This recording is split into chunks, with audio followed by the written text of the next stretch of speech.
তাকে রেখে আমরা দ্রুত মুমূর্ষ লোক দুটির নিকট ফিরে আসি। রক্তে ভিজে গেছে তাদের পোশাক, চোখগুলো যেন কোটর থেকে বেরিয়ে আসতে চাইছে। আমার সহকর্মী তাদের কালিমার তালকিন করার চেষ্টা করে, লা ইলাহা ইল্লাল্লাহু মুহাম্মাদুর রাসূলুল্লাহ সাল্লাল্লাহু আলাইহি সাল্লাম। আশ্চর্য কাণ্ড, তালকিনে কান না দিয়ে উচ্চ স্বরে গান ধরে তারা। এমন দৃশ্য জীবনে কখনো দেখিনি। এমনকি কোনো মুমূর্ষ মানুষের অন্তিম অবস্থা কাছ থেকে দেখার সুযোগও আমার এই প্রথম। আমার সহকর্মী যতই কালিমা তালকিন করে তারা শোনে না, আপন মনে গাইতে থাকে। দূর থেকে অ্যাম্বুলেন্সের শব্দ শোনা যায়, ক্রমশ নিচু হয়ে আসে তাদের গানের আওয়াজ।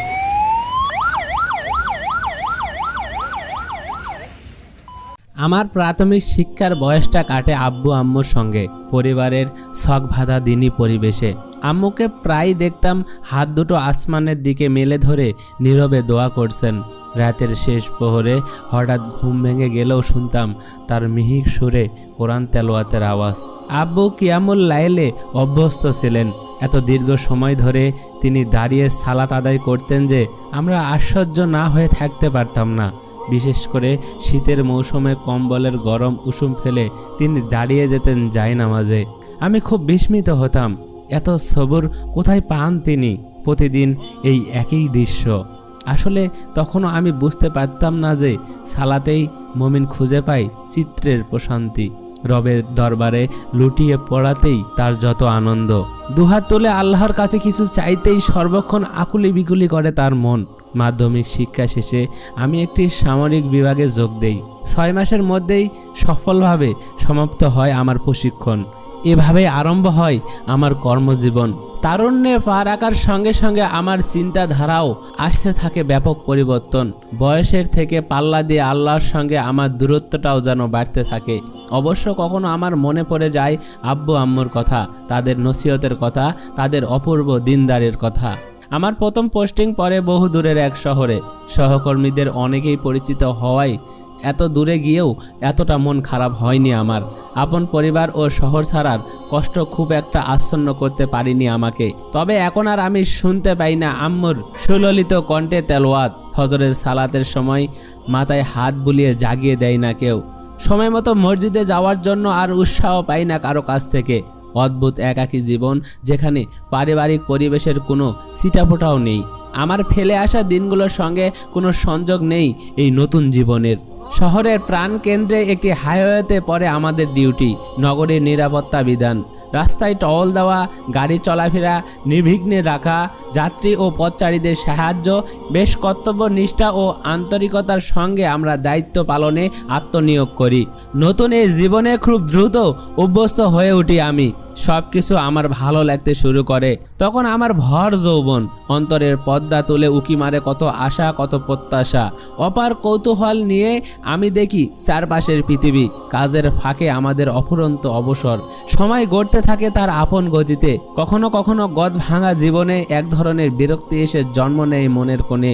দিনের ব্যাপারে সাহায্য করার মতো কেউ নেই এখানে, অথচ দিন থেকে দূরে ছিটকে পড়ার যাবতীয় আয়োজন সব ঠিকই আছে। ডিউটি পালন করতে গিয়ে প্রতিনিয়ত কত ঘটনায় আমাদের চোখে পড়ে। দেখতে হয় কত মর্মান্তিক দৃশ্য। এক দিনের কথা, আমি আর আমার এক সহকর্মী রাস্তার পাশে টহল দিচ্ছি। এমন সময় হঠাৎ বিকট একটি শব্দ কানে আসে। দ্রুত শব্দের উৎসের দিকে দৌড়ে যাই। খানিকটা দূরে দুটি প্রাইভেট কারের মুখোমুখি সংঘর্ষ হয়েছে। চোখের পলকে আমরা ঘটনাস্থলে হাজির হই। নিকটবর্তী ক্যাম্পে ফোন করে আমরা দুজন উদ্ধার কর্মে লেগে যাই। গা শিউরে ওঠার মতো দৃশ্য। একটি কারের 2 জন যাত্রীর অবস্থা আশঙ্কাজনক। দুমড়ে মুচড়ে যাওয়া, দরজা ভেঙে অনেক কষ্টে তাদের গাড়ি থেকে বের করে আনি। রাস্তার এক পাশে তাদের শুইয়ে রেখে অন্য গাড়িটির দিকে মনোযোগ দেই। আমরা কাছে যাওয়ার আগেই মৃত্যুর কোলে ঢলে পড়ে কারের একমাত্র আরোহী চালক। বাহু থেকে সম্পূর্ণ আলাদা হয়ে গেছে তার হাত দুটি। তাকে রেখে আমরা দ্রুত মুমূর্ষ লোক দুটির নিকট ফিরে আসি। রক্তে ভিজে গেছে তাদের পোশাক, চোখগুলো যেন কোটর থেকে বেরিয়ে আসতে চাইছে। যন্ত্রণায় ডাঙায় তোলা মাছের মতো তরপাচ্ছে। কিছুক্ষণ পরপর কাছের হাসপাতালে ফোন করা হয়েছে। একটু পরেই চলে আসবে অ্যাম্বুলেন্স, কিন্তু তাদের জখম মারাত্মক। বেঁচে থাকার আশা নেই বললেই চলে। আমার সহকর্মী তাদের কালিমার তালকিন করার চেষ্টা করে, লা ইলাহা ইল্লাল্লাহু মুহাম্মাদুর রাসূলুল্লাহ সাল্লাল্লাহু আলাইহি সাল্লাম। আশ্চর্য কাণ্ড, তালকিনে কান না দিয়ে উচ্চ স্বরে গান ধরে তারা। মুখ থেকে ছলকে বেরোচ্ছে রক্ত, গানের কলিতে কাঁপছে রক্তাক্ত ঠোঁট, লাল জিহ্বায় বেরিয়ে আসছে একটু পরপর। জঘন্য এই অবস্থা দেখে ভয়ে কেঁপে ওঠে আমার অন্তরাত্মা। আমার সহকর্মী বেশ সাহসী, মুমূর্ষ মানুষের অবস্থা সে ভালোই বুঝতে পারে। সে বারবার তালকিন করতে থাকে। আমি নির্বাক চেয়ে থাকি। এমন দৃশ্য জীবনে কখনো দেখিনি। এমনকি কোনো মুমূর্ষ মানুষের অন্তিম অবস্থা কাছ থেকে দেখার সুযোগও আমার এই প্রথম। আমার সহকর্মী যতই কালিমা তালকিন করে তারা শোনে না, আপন মনে গাইতে থাকে। দূর থেকে অ্যাম্বুলেন্সের শব্দ শোনা যায়, ক্রমশ নিচু হয়ে আসে তাদের গানের আওয়াজ। এক সময় শোনা যায় ফিসফিস ধ্বনি। একজনের দেহ হঠাৎ ঝাঁকুনি দিয়ে কেঁপে ওঠে, পরক্ষণেই নিথর হয়ে যায় চিরদিনের জন্য। দ্বিতীয়জনও একই পথ ধরে খানিক পরেই। লাশ তিনটির আনুষ্ঠানিকতা শেষ করে আমরা ক্যাম্পের দিকে রওনা হই। আমার সহকর্মীর মুখে বিষাদের ছায়া, গভীর এক ভাবনায় ডুবে আছে সে। ফেরার পথে পুরো সময়টা জুড়ে আমাদের আচ্ছন্ন করে রাখে বিষণ্ণ এক নীরবতা। ক্যাম্পে ফিরে একটু স্বাভাবিক হয়ে প্রথম মুখ খোলে সে। উদাস কণ্ঠে বলে, মানুষের মৃত্যু কখনো ভালো হয়, আবার কখনো খারাপ। আজকের মৃত্যু দুটি খারাপ হওয়ার আলামত সচক্ষে আমরা দেখলাম। মানুষ সারা জীবন যে কাজে নিবিষ্ট মনে নিমগ্ন থাকে, মৃত্যুর বিভীষিকাময় মুহূর্ত এসেও দেখা যায় কঠিন যন্ত্রণায় অতিষ্ঠ হয়ে সে একই কাজটি করে বসে। সে আমাকে এরূপ আরও অনেক মুমূর্ষ লোকের ঘটনা শোনায়। বিভিন্ন ইসলামিক কিতাব থেকে অনেক শিক্ষণীয় কাহিনী তুলে ধরে, বুঝিয়ে বলে কেন এমনটি হয়। মৃত্যু নিয়ে আলোচনা করতে করতে ভয়ে শিরশির করে ওঠে আমার শরীর। চোখের সামনে বারবার ভেসে ওঠে রক্ত ভরা মুখে গান গাওয়া সেই বিভৎস দৃশ্য। এরপর থেকে আমার মন বেশ নরম হয়ে যায়। অনেক বড় একটি সবক হাসিল করি এই ঘটনা থেকে। সেদিন আমি বেশ ভাঙা দিল নিয়ে ভীত অবস্থায় সালাত আদায় করি। ধীরে ধীরে আমার মন থেকে এই অনুভূতি মুছে যেতে শুরু করে। আবার ভুলে যেতে থাকি জীবনের পরম পরিণতির কথা। মনটা ক্রমশ শক্ত হয়ে ওঠে। আমি ফিরে যাই সেই আগের জীবনে, যেন কিছুই দেখিনি। মৃত্যুর কথা আর আমার মনেই পড়ে না। তবে গানের প্রতি আমার চরম বিতৃষ্ণা জন্মে যায়। গান শোনার বদ অভ্যাস চিরদিনের জন্য ত্যাগ করি।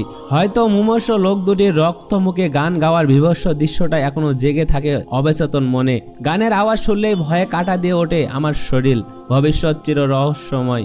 সময়ের আড়ালে কি লুকিয়ে থাকে বুঝা বড় দায়। এই ঘটনার প্রায় 6 মাসও কাটেনি, ঘটে যায় আরও একটি আশ্চর্য ঘটনা। নগরের প্রবেশ পথে একটি বড় সড়ক তৈরি করা হয়েছে পাহাড়ের ভিতর দিয়ে সুড়ঙ্গ করে। এক ব্যক্তি স্বাভাবিক গতিতে সুড়ঙ্গ পথে গাড়ি চালিয়ে আসছিল। হঠাৎ তার সামনে একটি চাকা ফেটে যায়। দ্রুত এক পাশে পার্ক করে গাড়ি থেকে নেমে পড়ে সে। প্রয়োজনীয় সরঞ্জাম বের করতে সে পিছনের টুল বক্স খুলতে যায়। হঠাৎ বিপরীত দিক থেকে বড় একটি ট্রাক এসে আছড়ে পড়ে তার থামানো গাড়ির উপর। চূর্ণ বিচ্ছিন্ন হয়ে যায় তার গাড়ি। সুড়ঙ্গের দেয়ালে ধাক্কা খেয়ে লোকটি ছিটকে পড়ে রাস্তায়। বিকট শব্দে কেঁপে ওঠে পুরো সুড়ঙ্গ। আমি আর আমার জৈনক সহকর্মী কাছেই টহল দিচ্ছিলাম। আওয়াজ শুনে আমরা দ্রুত সুড়ঙ্গে প্রবেশ করি। পাজাকোলা করে তাকে বাইরে নিয়ে আসি। সেই সঙ্গে ফোন করে নিকটবর্তী হাসপাতালে। উঠতি বয়সের এক তরুণ সে, ফর্সা চেহারায় পবিত্রতার ছাপ, মুখ ভর্তি কালো দাড়ি। সুড়ঙ্গ থেকে বের করার সময় সে কি যেন পড়ছিল, উত্তেজনায় সেটা আমরা খেয়াল করিনি। এখন স্পষ্ট শোনা যাচ্ছে তার গলা। সুবহানাল্লাহ, কোরআনের তেলাওয়াত করছে সে। মনে হয় তার কিছুই হয়নি। রক্তে ডুবে আছে তার শরীর, হাড় ভেঙে বাঁকা হয়ে আছে তার হাত পা, কিন্তু প্রশস্ত ললাট জুড়ে প্রশান্তির ছায়া। স্থির শীতল কণ্ঠে একটানা তেলাওয়াত করে যাচ্ছে। হৃদয় উজাড় করা সেই আশ্চর্য তেলাওয়াত, আবেগে প্রকম্পিত সেই পবিত্র আওয়াজ। মনে হয় দূর থেকে ভেসে আসছে অপার্থিব শব্দমালার অপূর্ব ঝংকার। সম্মোহিতের মতো দাঁড়িয়ে থাকি আমরা। মৃত্যুর মুখে দাঁড়িয়ে রক্তাক্ত এই যুবকের সুললিত তেলাওয়াত একটানা সুধা বর্ষণ করে যায় আমাদের কর্ণকুহরে। শির দ্বারা বেয়ে বয়ে যায় কম্পনের এক শীতল স্রোত। হঠাৎ ঘোর কেটে যায় আমাদের। তেলাওয়াতের শব্দ আর শোনা যাচ্ছে না। পরিপূর্ণ দৃষ্টি মেলে তাকায় যুবকটির দিকে। একটু নড়ে চড়ে ধীরে ধীরে স্থির হয় সে। ডান হাতের শাহাদাত আঙ্গুলটা উঁচু করে ধরে টেনে টেনে সে উচ্চারণ করে কালিমার শব্দগুলো, লা ইলাহা ইল্লাল্লাহু মুহাম্মাদুর রাসূলুল্লাহ সাল্লাল্লাহু আলাইহি সাল্লাম। তারপর একদিকে কাত হয়ে যায় তার চেহারা। আমরা ভয়ে কয়েক পা পিছিয়ে আসি। পরক্ষণে তার দিকে ছুটে যাই। বুকে হাত রাখি, পালস চেক করি। না, সব ঠান্ডা, কোথাও এতটুকু নড়াচড়া নেই। নিথর নিশার হয়ে আছে তার শরীর। নির্নিমেষ নয়নে চেয়ে থাকি তার সুন্দর চেহারার দিকে।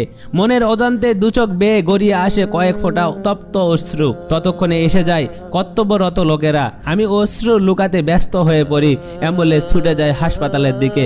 ফেরার পথে কান্নায় ভেঙে পড়ে এতক্ষণ শক্ত হয়ে থাকা আমার সহকর্মী। ফুপিয়ে কাঁদতে থাকে সে।